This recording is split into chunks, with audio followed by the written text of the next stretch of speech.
I'm Dex, and welcome to Hooked on You, a Dead by Daylight dating sim. So if you're new here, there's two things I love on this channel, and that is kissing and murder. And I got both. I'm so excited. So let's just jump right into this game. You wake up on the beach soaking wet, salt water stinging the inside of your throat as you've nearly drowned. Water falls to your mouth as you open it to gasp for air. You have no memory of how you got here. In fact, you can only remember your own name, but not where you came from or a single fact about your life. What you do know is, despite the outrageous beauty of the landscape around you, you feel incredibly sick to your stomach. And then I vommy throw up all over him. Cough, cough. Wow, really went down the wrong pipe, huh? Need a minute or two, or can I go on? Because I can give you a minute, we have plenty of time. Endless time, really. An eternity, if you catch my drift. Whoa, not now, Ocean. Sorry, Dex, may I continue? Can I date the ocean? You look down at your feet, ankle deep in the crystal blue water of a newly arrived wave. As the water recedes back into the ocean, it reveals a grotesque discovery. Aww. A decomposing face. It's like, does that mean Nemesis is here? A decomposing face stares up at you from beneath the sand. All you can do is vomit, a stream of dark bile, bugs, worms, and other ick. Questions race through your mind. Where are you? How did you get here? Who is behind this incredibly charming and well-spoken voice in your head? However, answers don't come easy. Your mind is completely blank. What will you do? Dig up that face, yo! You brush the sand away from the half-buried human head embedded in the ground before you. Ooh, present! There is no body, just this head. As you pick it up, flakes of skin fall to the ground. The jaw falls open, revealing a gold coin sitting in the rotting tongue of this poor dead soul. Oh, that's Greek mythology. You know, you put the coin into the tongue so you can cross the river Styx and stuff. Getting your hands dirty, I see. I like that. You're a take charge type. Yay! You examine the gold coin briefly, happily distracted by what has otherwise been an extremely confusing morning. The sun beats down on you, drying your clothes. You check your pockets, but they're empty. Plenty of room for a gold coin, you suppose, so you deposit it. Why, that's a nice coin you got there. What if you were to spend it right now? Yeah, sure, why not? Yeah, well, why not? Oh my goodness! Claudette, you look so cute! And Dwight, you exist. Well, hello there, I'm Dwight. And I'm Claudette. They're so cute! We'll take that. Claudette quickly relieves you of your gold coin and tosses it to Dwight, who bites down on it like an old-timey prospector before handing it back to her. And this is for you. Oh, thank you? Thanks. Thanks for the drink, it's super delicious. Wait, I got hearts with them! Wait, both of them? Is this a set deal? Okay, anyway, you're welcome. Did someone just thank us? Go with it, Dwight. It's normal to be thanked for doing a good job. Trust me on this one. Your mind doesn't have a chance to linger any longer in your hurt situation as you feel something soft bump into your foot. So, like Wilson! When you look down, you find a volleyball sitting in the sand next to you. You stare there, frozen. A voice calls out from behind you. Little help, please? You turn around and when you see what's waiting for you, your jaw just hits the ground. And my God, it's Huntress. And she's a tall muscle Huntress! And Wraith. I've had many bad experiences with Wraith, I'm sorry. Oh, but Spirit's so cute too. Now where is he? Yes! Chapter. Hey. Hi. Hey. Oh my goodness! PG-13 warning, I guess?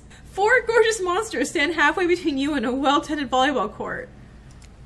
Each of them oozes with undead energy, a magical aura reaching out and penetrating you via your eyes. Your heart begins to race. Curiosity, fear, desire. You can't help but stare at these casually dressed, let's call them killers. I don't know, not to be judgmental, but that's just the energy they put out there. Is it? Is that the internet?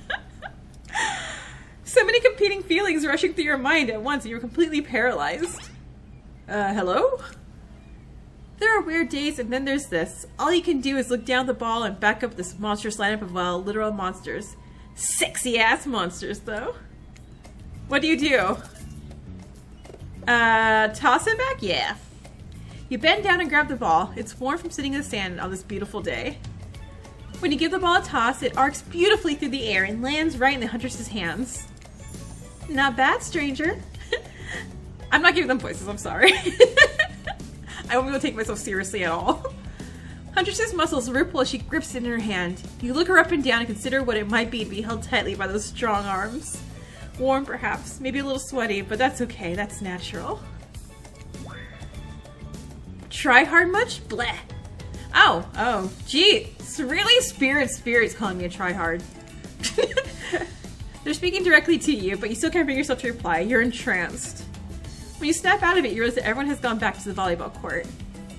Alone again, you look across the beach at these strange residents who casually bat a volleyball back and forth, happily ignoring your intrusion into their private beach. Should you be frightened, worried, excited? I did refer to them as killers, not to give too much away. But at the same time, damn, they are looking very appealing in their own way, and nobody so much as well lifted a blood-soaked finger in your direction. Don't be scared, Dex. You were made for this. Well, geez, if the spooky ocean voice says not to be scared, I'm sure it's all going to work out. It seems you derailed the volleyball game just by showing up. You derailed the volleyball game just by showing up, nitwit. Oh, and you're going to insult me too? And I guess you're also the nitwit. Look, it's best to just go with what Trapper says when he says it. That's a policy I hold for pretty much anyone who always seems to have fresh blood on their hands. Hey, don't worry about it. It's just a game. Existence, that is. Besides, you seem a lot more interesting than a silly game. What's your deal? What brings you here?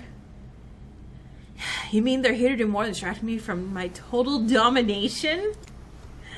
That was Wraith. The sign means he's done with the game too. Either that or he saw a butterfly or something. Look, I don't care why this lockjawed moron is here. I just want to know, can I kill them or not? You know you can't. At least not yet. Oh, okay. Oh yeah, not yet. I'm like, if I fail, I get murdered, huh? Hey Dex, you might want to, say something. Actually, never mind. There'll be plenty of time for that soon enough. Right now, this group has some questions for you. Be warned. Okay, quickly answer. Got it. Time quiz.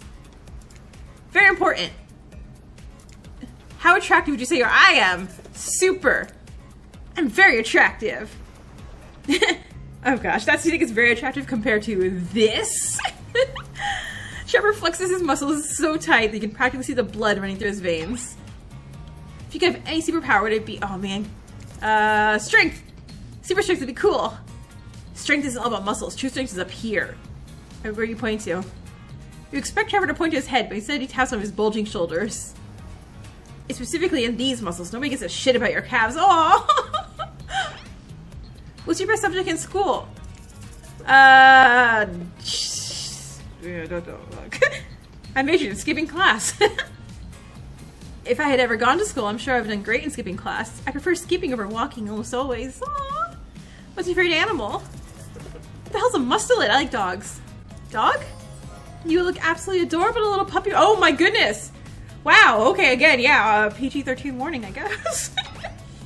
What's your favorite color? It's green! It's green! But that's not a color. Blood red. Some call it the color of love, but love is just another word for pain. What's your dream job? Not working. If you give it to you what you want, why work at all? Kids lack courage to break free from society's expectation to climb the ladder. Only she could spin laziness into some kind of grand crusade. Those damn millennials. No! Trapper is a boomer! Oh no! I still love you. Best flavor ice cream, mint! Mint! Not Maurice! Vanilla. My favorite flavor is pain. Same. Oh no! Vanilla with pain.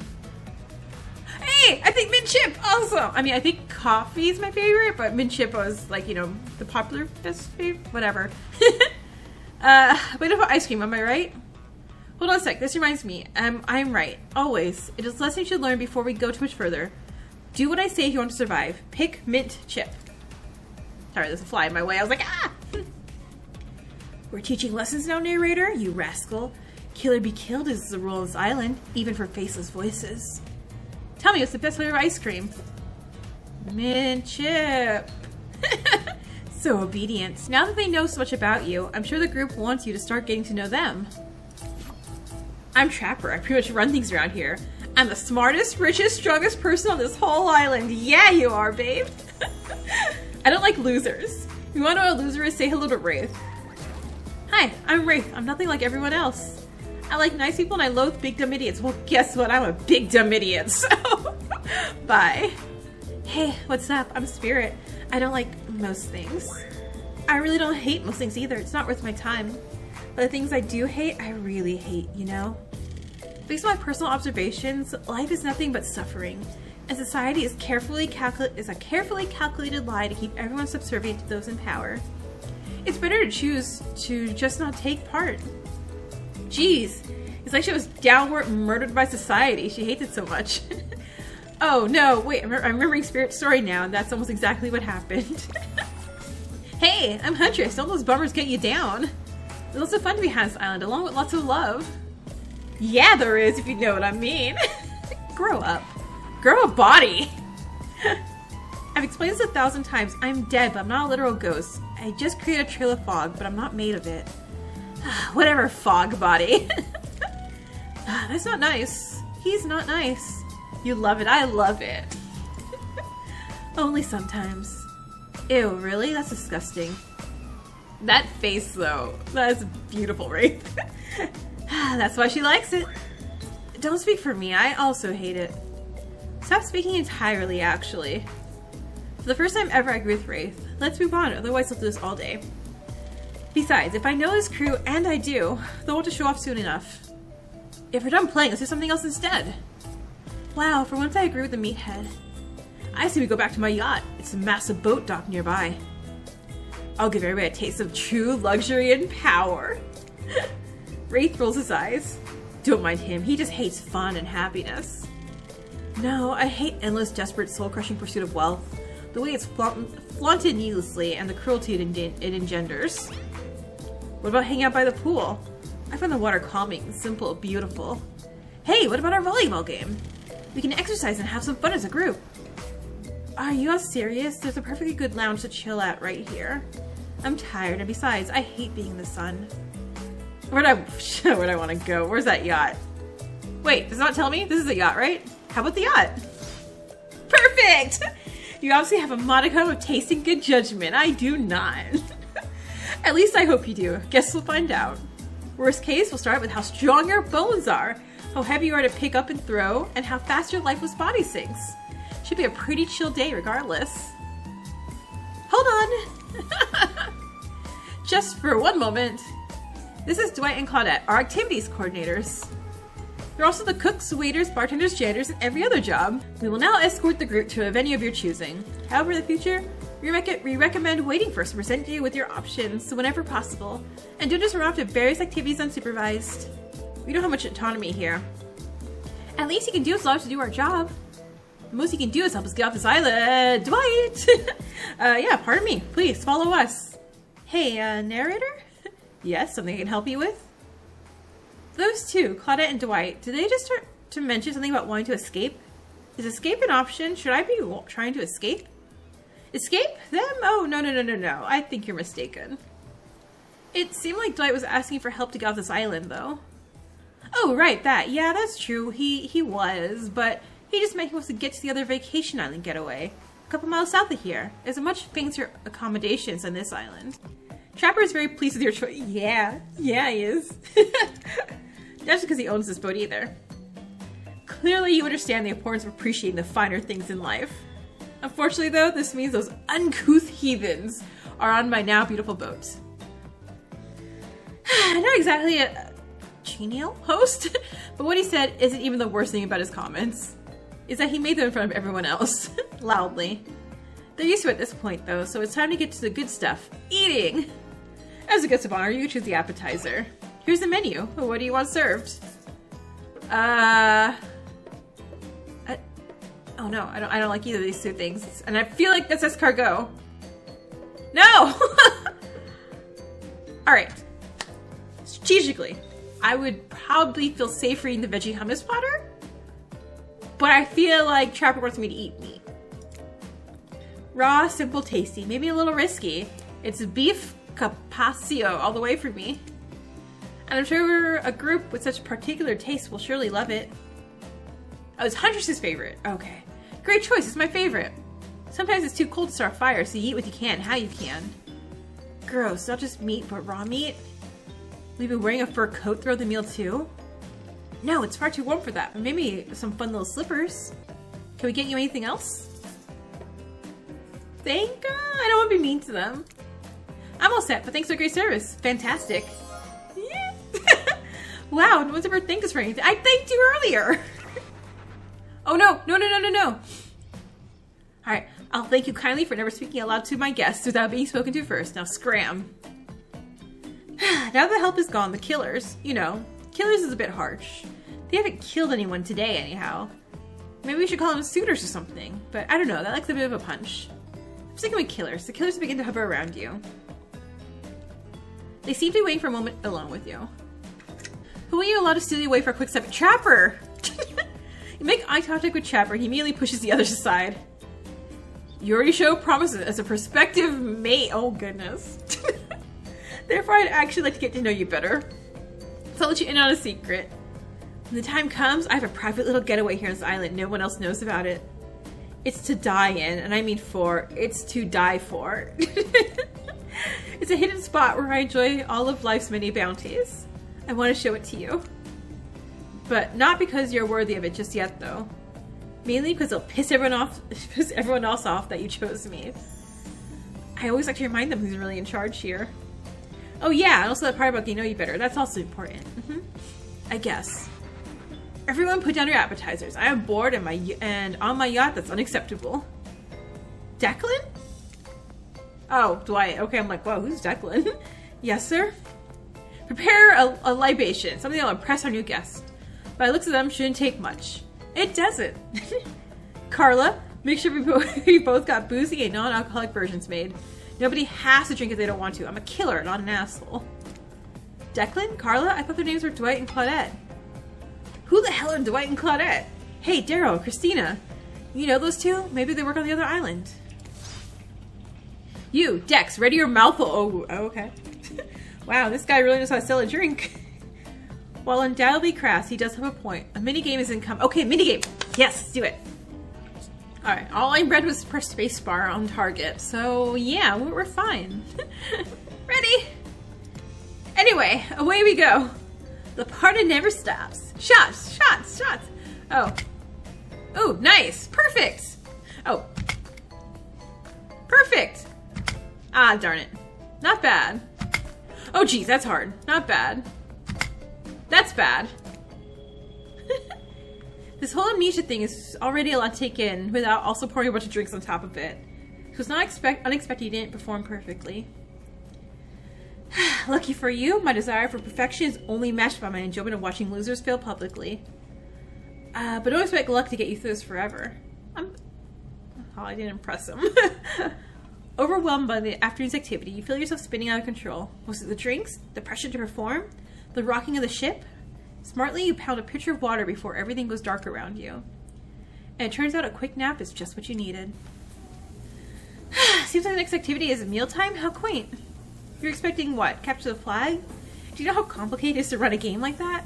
Much more so than sitting and talking? Dwight and Claudette usher you to your seat, but there's very limited seating directly around you. And, oh, great, terrific. It seems that everyone wants to sit next to you. Even better, so they don't want to sit next to other certain people either. To start, no one wants to sit next to Trapper. I will. Okay. Whoa, whoa, whoa! Meanwhile, if you sit next to Wraith or Trickster... Wait, is Trickster here? Oh my gosh. What the hell? Oh yeah, Trickster's here. Surprise. Oh well, they don't call him Expected-ster? That's terrible. I'm sorry, even I get nervous around crowds of killers and the whole shit gets a little flustered.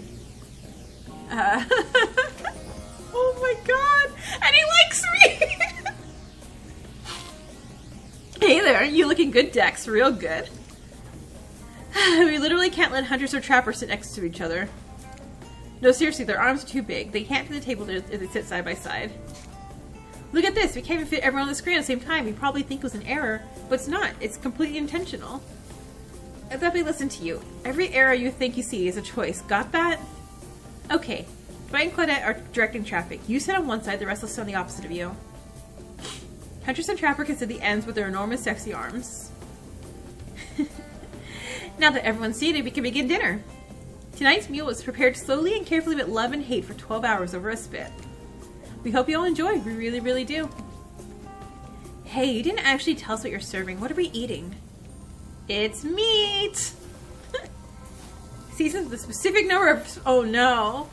So I played the Colonel Sanders dating game. I failed the Colonel Sanders dating game. He stole my recipe and ditched me. My favorite! Meat is good. Meat is murder. Which you know, considering what you've been up to, who are you to get judgy now? Okay, enough yapping. Let's eat. Hey Dex, you think what I'm thinking? It's gonna be a person on that spit, right? Or several parts of overlapping people, perhaps. I haven't seen many pigs wearing palm tree button-down prints, you know? When you look closely at the spit, you spot what definitely appears to be scraps of fabric sandwiched between some layers of meat. Oh! Cannibalism! Hey Dex, I know this isn't what you want to eat, but Hartman volunteered to carve up Felix. I'm dinner. Otherwise this will go on for hours, and it doesn't matter which one does it. When they're done, they will take even longer cleaning their weapon. All will explain the value of maintaining your tools. Despite being a bunch of cold-blooded killers, for some reason they're always terrified of tetanus. Hey, why don't you just let me carve up dinner?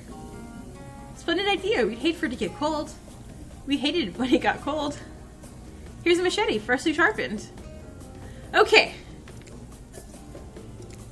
Alright, carving up Felix minigame. Let's go. Slice! Wow. You missed completely. Perfect. Perfect.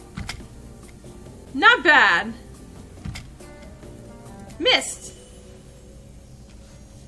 That was pretty good. I'd like to see what you can do with the less clumsy weapon. Yeah, I said it. Machetes are dumb. Dinner served. For real. This sounds, especially coming from the mask killers while they eat, which involves lifting their masks and shoving food up behind them, are nasty. Spirit, meanwhile, doesn't even eat. She's the only one who seems to be really embracing being dead. They're all dead, right? This is obviously hell. I mean, come on. We're still trying to be mysterious here. You think mystery comes easy? Claudette and Dwight are the only ones who've been working their asses off to make this night perfect. Well, at least they're lifting their masks. This is only 99% as disgusting as it could be, if they just try to mash stuff through there. Spirit, aren't you hungry? The two best things about being dead is not having to eat. That's one thing. Think about it, Dex. Number 2 is no number 2. One less thing to think about in the afterlife. Even if I want to eat, I have no idea what would actually follow. Do you see how deep this cut in my abdomen is? I don't think my digestive tract connects anymore. Between the food and the behavior of this group, this might be the worst meal in history. But even worse is that they're staring at you. You're not eating. They don't like that. Why are you mad at me for not eating? You don't. I think they want an explanation why. What do you tell them? Seagull! Wow, have you ever seen a seagull that big? I haven't. It's incredible. What are we talking about? Lame misdirect. Yeah, she's right, Dex. Pretty lame. Own who you are. Never compromise. Didn't you wash up on this island with no memory of who you are and how you got here? You did. Poor thing. You have no idea the last time you ate a real meal. You've been standing in the sun. But the seagull! We just made a lot of good points. I swear. I'm beginning to feel lightheaded. It waved at me. Maybe you need to eat to survive here. Either that or someone poisoned you. No, wait, you haven't eaten. You can't be poisoned. Whatever the answer, you're clearly about to pass out. I brought you here, and I might be the only one who can help you now. There's only one thing you must do to survive. You have to figure out why you're really here. No one can tell you, not unless you follow the right path. Or at least a right path. There's too many of those to count. Hopefully you'll pick at least one of them. Because there are even more wrong paths. Many of them lead to your demise. Others lead to something even worse. Starting scenes over and having to fast forward back to where you were, am I right? For this place holds many secrets, even from itself. But the one that truly matters can only be learned if you answer the most important question. Why are you here? Why are you here? Answer that and you'll learn the truth. The ultimate truth. I am here to date Trapper. You wake up to find the Trapper holding your limp body, gingerly pouring cool water in your mouth. Oh! You had me worried there, passing out like that. I thought maybe you died. That would have been terrible. Nobody dies on this island without me killing them, you hear that? Nobody. Thanks? Don't mention it. And I mean that. Don't mention it. Someone might think I care for you or something. That can happen. I've got a reputation to uphold. I'm starting to understand, I think. When you went down, it looked like you hit your head on the edge of the table. If it were me, the table would have been the one to crack open. I'm sure it really hurt you, though. So I figured a little ocean air might help you wake up, and I brought you down by the water. Oh, that's so thoughtful of you. What? A magnificently muscular, wealthy, artistically gifted Adonis can't also be thoughtful? Don't answer. Oh, dead. Killed by a boar? Get out of here with that garbage. Okay, hold on, Trapper. Chill a smidge down. I do find myself in an unusual position, though. Despite the overwhelmingly probability that I'll eventually find myself standing over your lifeless corpse, I don't want you dead just yet. So I'm here to talk to you like a regular human person. And right now, I'm worried that I might be coming off a bit too forceful. I know my mere presence can be intimidating. But I don't want you to get the wrong impression about me or how I feel about you. So I'll just put it out there. I might possibly like you. I can't say that about everyone, or really anyone else on this island. There's something different about you. You aren't like the others. Henceforth, I think it's time I share something with you that I haven't shared with anyone in a long time. A big part of who I am. I think you're ready for it. He watches the Trapper, reaches into his singlet and pulls out some sort of rolled up scroll of paper. He grips it firmly in his hand. He's an artist. It's one of my sketches. I don't know if you know this, but I love to draw. The arts have always been a passion of mine. Would you like to see it? Hell yeah! Trapper's not unroll the paper and show it to you. He simply stares at you and watches your smile soften and fade. And the longer he stares at you, the closer he seems to get. What an interesting response. Wait, you didn't like that? Thanks? Trapper looks at you, a piercing look through his mask. He smirks, but it's not clear why. Then he turns and leaves. Just as things are really heating up, you hear a flurry of footsteps behind you, and you quickly spin around, ready to fend off whatever new danger has popped up on this strange island. It's Dwight and Claudette. It's very important we stick to the itinerary and attend each event as scheduled. Playing sick for cute flirt points was not part of this evening activities. That's strictly slotted for after camp story time. At this rate, we'll be late. Everyone has gathered around the fire pit. Dwight, Claudette quickly make an announcement. We're not going to blame anyone in particular, but someone, and we're not going to say who, so don't worry, has a missing the schedule. That means we're behind time for evening activities. We'll only have time for one person to share their spooky nighttime story. Just one story, but story time is my favorite activity. This is a narrative-heavy experience. You're telling us only one person gets to share? How will we decide who? Dex, who do you think should go? Oh, damn it, that's a name. Please pick somebody quickly. Yeah, I choose Trapper. I choose you, Trapper.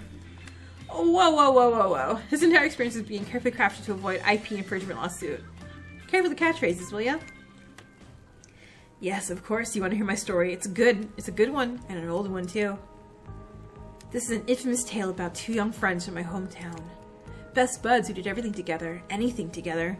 Fish, hunt, fight, skip rocks, climb the tallest trees, climb the highest peaks. The more dangerous something was, the more they wanted to do it. But everything changed one day when the slightly older friend asked the other for the favor. My father doesn't want me going out with you anymore. He said we're dangerous together. We take risks when we shouldn't. And if I keep hanging out with you, he says one day I'm going to get hurt. Do you think you could come by and tell my dad we'll be careful so we can still be friends? Of course, said the other friend, who was always eager to please his best mate. So the two went to the concerned father, who puffed away at his pipe and listened to every promise his son's pal made about being more cautious. But when the slightly younger and slightly smaller boy finished, his father's son responded, stone-faced, "No, sorry. This is best for both of you. I don't want my son hanging out with you anymore, and that's that." The young boy was so crestfallen he left immediately. No one would see him cry. He would not give them the satisfaction. Especially because if they did tell the others in town, they'd all think him weak. Worse, his own father would never forgive his son for letting others see him that way. But he was too upset to go home right away, or be spotted on the path, so instead he sat outside his friend's house, in a little hiding spot they had often sat in during rainstorms, or when they didn't want anyone to see them trading interesting rocks they dug up. Oh, that's so cute, he traded rocks as a kid! It was quiet as he stilled to his own ears, and that's when he heard it. The sound and odor wafting alongside the pipe smoke carried in the dark winds. Betrayal. Thanks, Dad. I didn't want to hang out with him anymore. But I didn't want to tell him that. He'd be a big baby about it. It's okay. I get it. I don't blame you either. He's all soft and needy. You need strong friends. Someday you really would have ended up getting hurt because of him. You need friends you can rely on. Trapper looks angry. The muffled tears stopped, and the hiding spot that had been a pit of sadness now overflowed with rage. The boy went home. If anyone passed him on the path, all they saw was determination. That night he spoke to no one. He ate no dinner. He slept no sleep. The next day he got up early and sat near the tallest tree in the woods by his former friend's house. It was the one tree no kid in town had ever conquered. Its top remained untouched. He remained there until dark, before he finally went home. He did this for 8 days. On the 9th, his old mate finally passed by. "Hey, what are you doing up there?" asked the Judas. "Oh, nothing. Out hunting squirrels and sat down to eat this apple," like the younger boy. Yeah, sure. I hope you're okay." "I can't believe my dad did that. It's so unfair." "Yes, it was truly unthinkable," answered the boy through a smile that carried no warmth. Yeah, okay, we'll see you around." But before the betrayer could leave, his old friend called out to him. "I'm going to climb this tree," he said. "I'm going to make it to the top." "The hell you are? No one could do that, and they definitely can't do it by themselves." He had him. "I can and I will." "I understand why you can't, though. Your dad said you're afraid to get hurt." "I'm not afraid. He's afraid," replied the friend, now seething with shame at his own rage.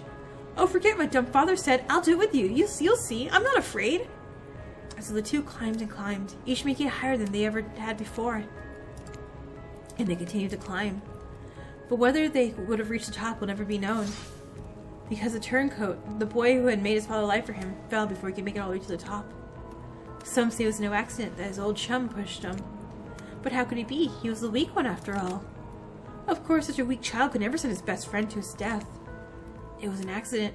Tragic for sure, but nothing more. A month later, though, no one could explain how the dead boy's father choked to death at his own pipe.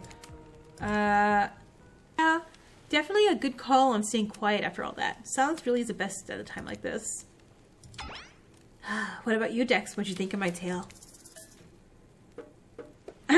Look, I know he was the boy in that story, but I feel he's gonna like that. That's a story.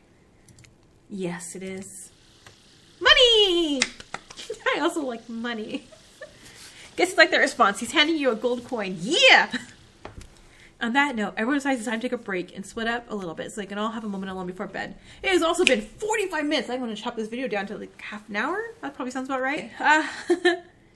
So I'm going to continue this game, whether y'all like it or not. But if you do like it, you know, YouTube things, you know, like, comment, subscribe if you really want to play other games. So I totally understand if you don't subscribe, like, no pressure. So I will be continuing this for my visual day Tuesdays and Thursdays. We're just going to put another episode tomorrow. So I will see you tomorrow. Laters.